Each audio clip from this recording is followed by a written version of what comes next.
శ్రీనివాస్ గారు కాంట్రవర్సీ వద్దు. మీరేమన్నా మీ పార్టీ కోసం మీ భవిష్యత్ ప్రణాళిక కోసం చెప్పాలనుకుంటే అది వినియోగించుకోండి డిబేట్, అంతేగాని వాళ్ళని వ్యతిరేకించడం దానివల్ల టైం వేస్ట్ తప్ప దానివల్ల ఉపయోగం ఉండదు. ఎవరు కూడా ఆ రకంగా వెళ్ళొద్దు ప్లీజ్. జనసేన పార్టీ విధి విధానం ఒకటే. వీళ్ళ నాయకులు ఒక్కొక్కరు వాళ్ళంతటా వాళ్ళే మా పార్టీలో జాయిన్ అవుతున్నారు. మా పార్టీ చాలా బలంగా ప్రతిష్టంగా రానున్న 2024లో టీడీపీ జనసేన ఉమ్మడిగా చాలా గట్టిగా వెళ్తున్నాం తెలిసి ఈ రోజు మునిగిపోతున్న నావలా ఈ వైఎస్ఆర్సీపీ పార్టీ రోజు రోజుకి క్షీణించిపోతుంది, ఓడిపోతారు భయంతో. ఎవరు ఎలా మాట్లాడుతారు, ఏ నాయకులు ఎలా అవుతారో తెలియకుండా వాళ్ళు అవుతున్నారు సార్. మేము అంతా చెప్తాం కదా, మా జనసేన పార్టీ ఒకటే, రాష్ట్రం బాగుపడాలి, రాష్ట్రాన్ని బాగు చేయాలి, మంచి గాడిలో పెట్టాలని చెప్పి ఈ రోజు పవన్ కళ్యాణ్ గారు ఒక మెట్టు దిగి టీడీపీతో మేము జతకట్టడం జరిగింది. ఇలాంటి వైఎస్ఆర్సీపీ ఈ అవినీతి పార్టీని మేము గద్దె దించడం కోసమే, అంతే తప్పగానే మేము మాట్లాడడానికి సమాధానం ఆయన చెప్పుకుంటా ఆయన మధ్యలో వచ్చేసి మళ్ళీ మమ్మల్ని మీరు అనేసి కనీసం మాట్లాడే సాయిస్ కూడా ఇవ్వకుండా మమ్మల్ని ఆపడం అనేది చాలా తప్పు. జగన్మోహన్ రెడ్డి గారికి అయితే రాష్ట్రం నూకలు చెల్లిపోయి ఇందాక మీరు మిస్ అయ్యారు. ఆర్జీవీ గారి తలకి ₹1,00,00,000 అనే అంశం, ఇది అవసరమా? ఈ రకంగా మాట్లాడడం, ఈ రకంగా ఒకళ్ళ తలకాయకి నజరాలు ఇస్తాం. ఆయనకి నచ్చిన సినిమా ఆయన ఏదో చేస్తున్నాడు. ఆయన వ్యవహార శైలి ఎలా ఉంటుందో మనం వేరే చెప్పాల్సిన అవసరం లేదు. ఆయన డైరెక్ట్గానే చెప్తుంటారు, నాకు నచ్చినట్టు నేను చేస్తాను, నాకు నచ్చిన వాడకాన్ని నేను తింటాను తాగుతాను, నాకు నచ్చినట్టుగా నేను తిరుగుతాను, ఎవరేమనుకున్నా నాకు సంబంధం లేదు. సో ఇంకా ఇప్పుడు అలా మాట్లాడుతున్నట్టు ఇంకెవరో మాట్లాడలేరు. వర్మ గారు, మీ ఇల్లు వాళ్ళ ఇల్లు మా ఇంటికి ఎంత దూరం, మా ఇల్లు వాళ్ళకి ఎంత దూరం. ముందు ఆ వాగుల్లో యాసాలు స్టేజ్లు ఎక్కి ఒక సినిమా పిచ్చోడు పక్కన కూర్చొని నిన్ను చూపిస్తా పవన్ కళ్యాణ్, చంద్రబాబు నీ సంగతి చూస్తాను, లోకేష్ నీ సంగతి చూసేస్తానని పిచ్చి వాగులు వాగితే రిటర్న్లో వచ్చి వాగులు కూడా ఎలా ఉంటాయి.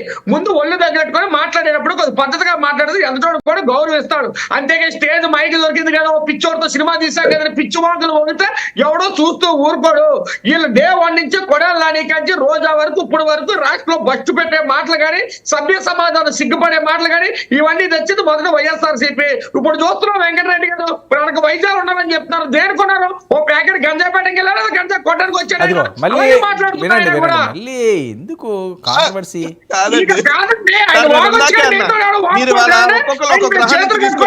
కూర్చొని వయసులో పెద్ద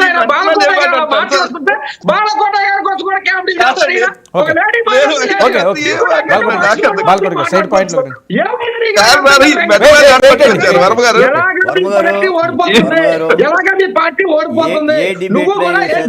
వెంకటరెడ్డి గారి వ్యూహం అనుకుంటా రచ్చ చేస్తే యువతల వాడి భావాలు కూడా ప్రజలు అనుకోకుండా ఉంటారని ఆయన వ్యూహాత్మకంగానే వస్తున్నట్టున్నాడు.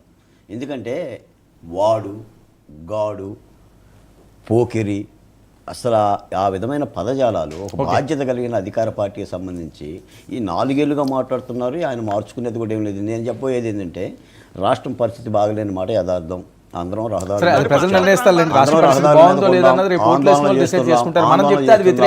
ఎన్నికల ముంగిట అవకాశం ఇవ్వడం ఎందుకు? రాష్ట్రం బాగుందా లేదా అన్నది ప్రజల నిర్ణయం. మీ అభిప్రాయం చెప్పండి, మీకు నచ్చలేదని చెప్పండి. రాష్ట్రం బాగుందా లేదనేది ప్రజల నిర్ణయం. బాగుందా లేదా చెప్పండి, మీరు చెప్పండి. 4 ఏళ్ళుగా ఏం జరుగుతుంది రాష్ట్రంలో? మీ పర్సనల్ ఒపీనియన్ మీరు చెప్పండి. రేపు ఓటర్లు డిసైడ్ చేస్తారండి, అది మనం కాదు కదా డిసైడ్ చేసేది. మన అభిప్రాయాలు మనం చెప్పడమే. ప్రజల తరపునే మాట్లాడుతున్నాం, ప్రజా ఉద్యమాల్లో ఉండి మాట్లాడుతున్నాం, రాష్ట్రాన్ని చూసి మాట్లాడుతున్నాం.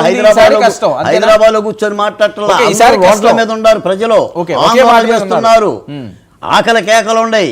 రాజధాని లేదు, పోలవరం లేదు, హోదా లేదు, అంగన్వాడికి జీతాలు లేవు, పెన్షన్లు లేవు, ఉద్యోగస్తులకు జీతాలు లేవు. ఇదే కదా వెంకటరెడ్డి గారు ఏమీ లేదు. మీరు చెప్పండి, మీరు ఇంకా ఆడుకోవడమే 2024లో ఆఫ్టర్ ఎలక్షన్స్. 2024 ఎన్నికల్లో ఈ రాజకీయ పార్టీలతో ఆడుకుంటాం సార్ ఖచ్చితంగా. అన్ని రాజకీయ పార్టీలు కలిపి ఒక టీము, అన్ని రాజకీయ పార్టీలు కలిపి ఒక టీము, వైఎస్ఆర్ కాంగ్రెస్ పార్టీ ఒక్కటే ఒక టీము. 2024 ఎన్నికల్లో ఆడుదాం, ఎన్నికల్లో అన్ని రాజకీయ పార్టీలు కలిపి రండి. కుదరకపోతే పక్క రాష్ట్రంలో ఉన్న అందరికి క్రికెట్ ఆడదామా, ఫుట్బాల్ ఆడదామా, ఏ టీం లాగా వచ్చినా పర్లా, మేము అన్ని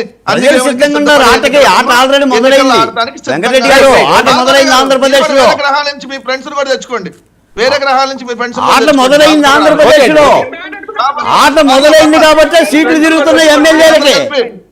మీరందరూ కలిపి ఒక టీం కదా, ఆ టీం ఆట మొదలైంది కాబట్టి ఎమ్మెల్యేలకు సీట్లు తిరుగుతున్నాయి, లేకపోతే సిరిగాయి కావు. ఆయన ఆట ఎప్పుడో మొదలైంది. ఆట మేము రాజకీయ పార్టీ పెట్టినప్పుడు ఆట మొదలైసాను. నువ్వు ఆడున్నావు ఇంకా ఏ రైట్ ఊర్లో ఓకే, ఉన్నావు? Thank you so much. రాజకీయ పార్టీ పెట్టినప్పుడు ఆట బిగిన్ చేసాం. బిగిన్ చేసేది. వెంకటరెడ్డి గారు మీరు కొద్దిగా వేడి తగ్గించుకోండి, ఎన్నికల సమయం కదా, ప్రజలందరూ చూస్తుంటారు కాబట్టి కాస్త సంయమనం పాటించండి, అది మంచిది, ఆరోగ్యానికి ఏ సార్? మంచిది. Right, thank you so much. కాదండి, ఆరిపోయే దీపానికి వెలుతురు ఎక్కువ అని చెప్పేసి అని ఆరిపోతున్నప్పుడు అలాగనే ఉంటుంది. ఏం పర్లా? థ్యాంక్ యూ వెంకటరెడ్డి గారు కంటిన్యూ. ముక్క శ్రీనివాస్ గారు. మాకు అవసరం రాష్ట్రంలో